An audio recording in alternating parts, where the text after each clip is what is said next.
Hello, everyone. Once again, this is Dare to Speak.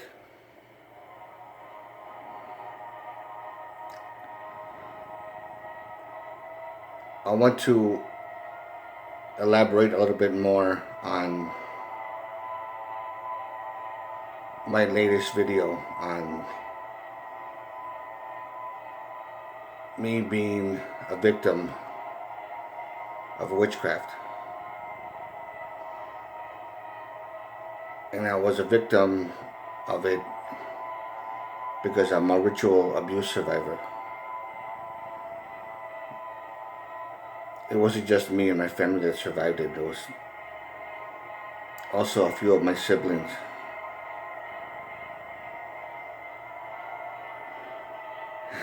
And a few other people. To get to the point,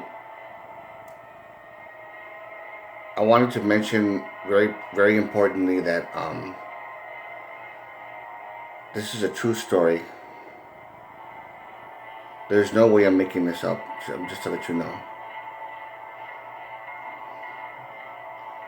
In this video, I'm going to explain exactly how this person actually cursed me or put a hex on me. How it happened to begin with. How this person did it.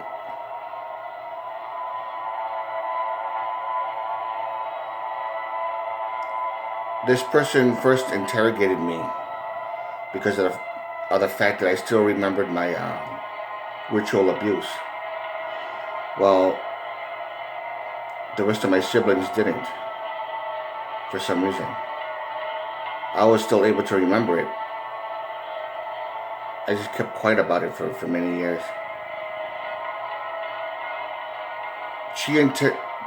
This one's a female, just to let you know. This person who hexed me. She was interrogating me, asking me questions about... She was saying, were you really molested? Did this really happen? Did it happen like this? Did it happen like that? Like I was being interrogated and I felt uncomfortable about it. The conversation was brief and then she said, okay, that's all I really wanted to know. Okay, bye.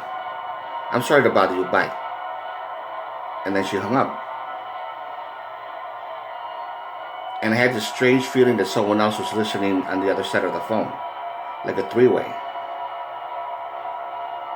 She came by later on that night. And she said, oh, I'm sorry to ask you all those questions. I'm very sorry. And she very suspiciously, in a very uncomfortable way, came by and hugged me. She gave me a hug, and I felt like and she, with her hand, she rubbed in a circular motion right in the middle of my back. And I felt a mild jolt. It was very mild. But something happened. And then she walked away looking at me like this.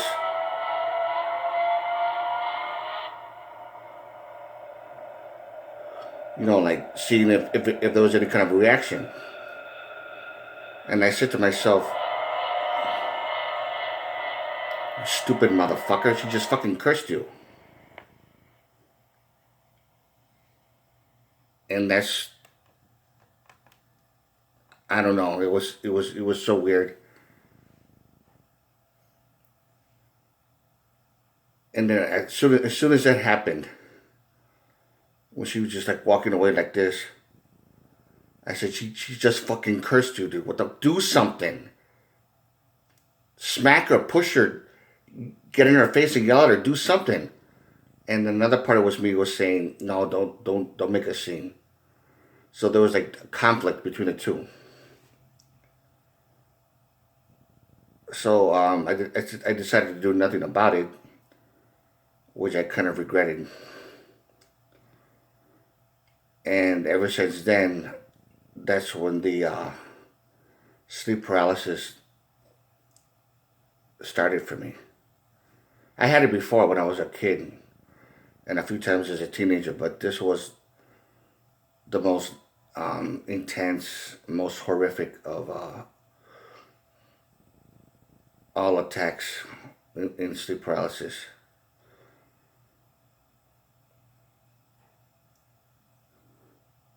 I was attacked by, it wasn't shadow beings, even though I did see the Hat Man once in my life.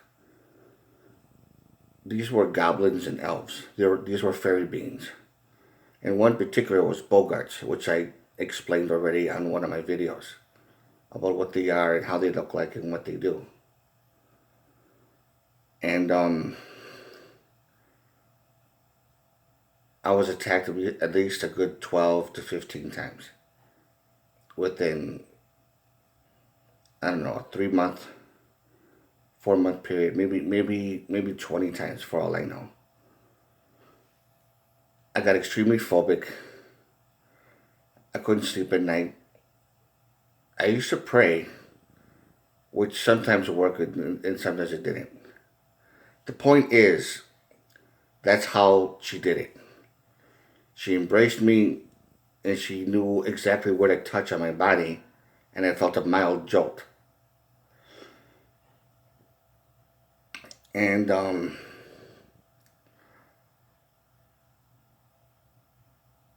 the thing is,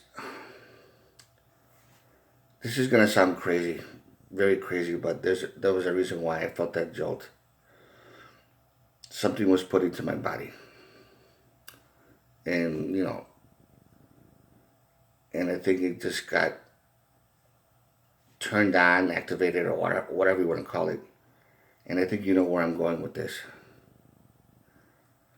So it acted like a beacon, which attracted these things to me, to begin with. It was getting to the point where I was getting very irritated every time I was attacked by these things. The fear turned into anger. I refused to leave my room. I was like, fuck you, this is my room. I'm not gonna be scared out of my fucking room. Fuck you. And it didn't matter how many times I screamed at the top of my lungs from fear. And the time when I was actually basically grabbed from the ankles and pulled off my bed violently. I was actually pulled, literally pulled off my bed. And I was punching and screaming, punching and kicking, screaming as I saw these things in front of me. And they're fucking ugly. And I saw another creature, which I'm not going to get into right now.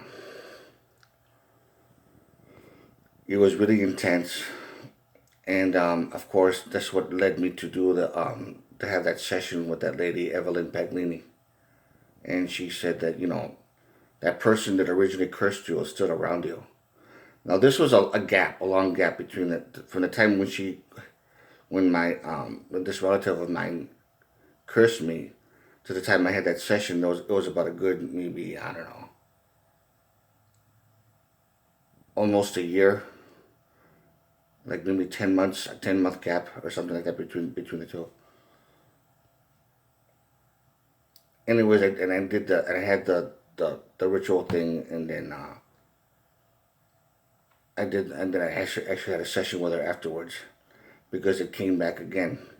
I did the ritual, it did work, and then I had to call her to have a session.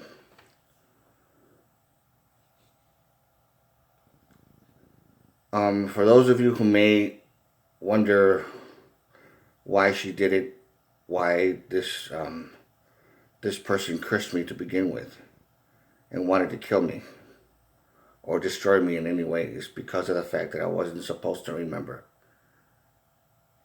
I wasn't supposed to figure it out, and I have this intuition to figure it out.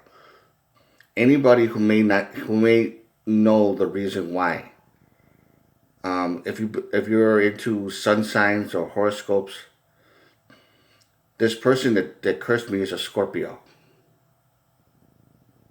and I'm a Scorpio also. I don't know if there's anything to it. if there's a, if one Scorpio is threatened by another one, someone who's into the dark side is threatened by someone who is a total opposite, who wants nothing to do with evil.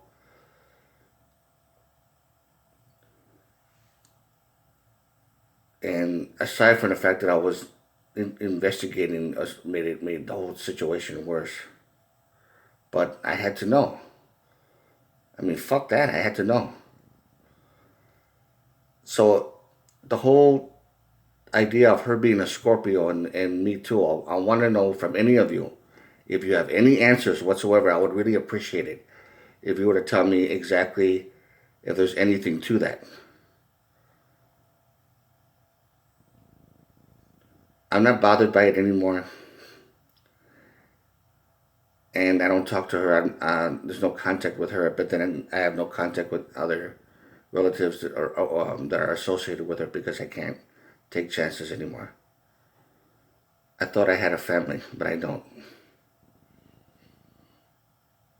It's fucked up. But what the fuck can I do, Life goes on, I guess. Anybody who has any comments, any questions, and any idea why she's so threatened by me, I mean, I would like to know. I already have my own answers why, but there's a lot to explain, a lot. So I hope you like this video. Give it a thumbs up big time, and please subscribe. You don't really have to, but I would appreciate it. And again, to all of you, take care.